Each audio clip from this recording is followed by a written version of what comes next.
to do. I think the people, when I was a kid, there were these things from University of California, Berkeley, that my mom, she took me.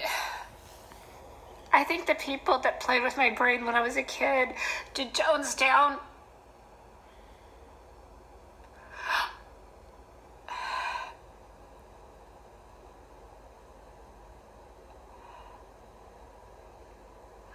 I'm quite sure.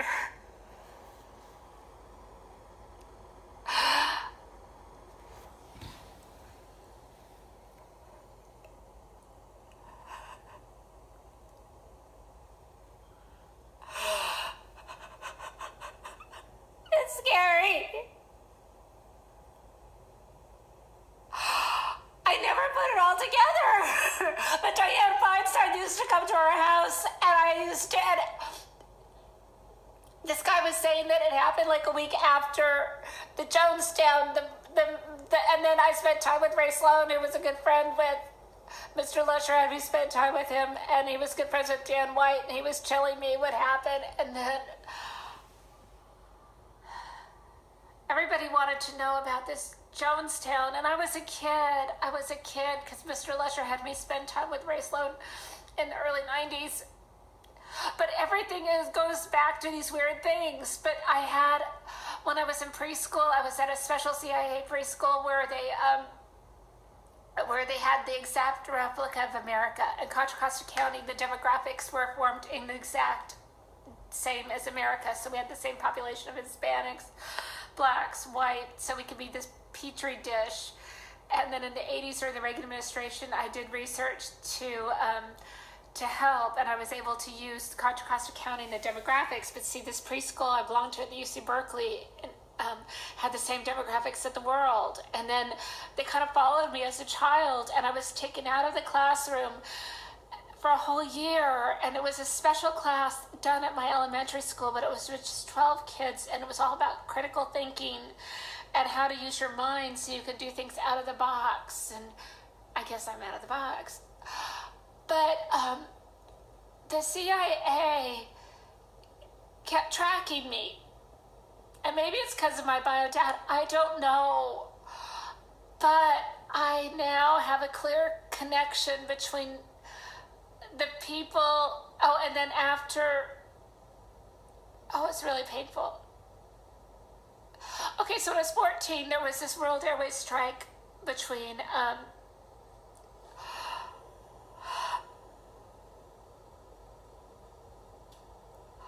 I'm losing it. Okay, there was a strike between World Airways, the pilots, my dad, who was not my dad. I found out he wasn't my dad, but he led the pilots. He was a pilot's rep, and it was Ed Daly and Mr. Daly. And my dad decided to tell me, that's when he told me he wasn't my dad. He said he didn't want to look at me. And my mom was in China. This was in 1979. She was on a democracy trip. And I was really upset, and I was really emotional, and my sister was really mean to me, and I had a relative tell me that the world would have been a better place had I never been born. And I took it personally, and I took every pill in the house. I mean, every pill. And I ended up getting my stomach pumped at John Muir Hospital. And I left the hospital in the middle of the morning. It was like really early in the morning. I don't know when, but it was before like it was even daylight. And I got out of the hospital with a bunch of people in big dark suits surrounding me. I mean, that's how I left the hospital. And my mom was in China at a democracy trip, and the Iranians, they had done the hostages, and I was sent to Mr. Hearing's house, who was friends with Mr. Daly, and my mom got back from China, and everyone's like yelling, and I'm sitting there, and they're like, well, the hostages are going to be released once the Republicans are in charge. It was because that Mr. Carter, that fucking Carter, he kept firing people, he kept firing the CIA, and that's why they had to keep those hostages, and the hostages would not be killed. And I went to boarding school in 1979 in December, and my roommate was from El Salvador, and then I find out her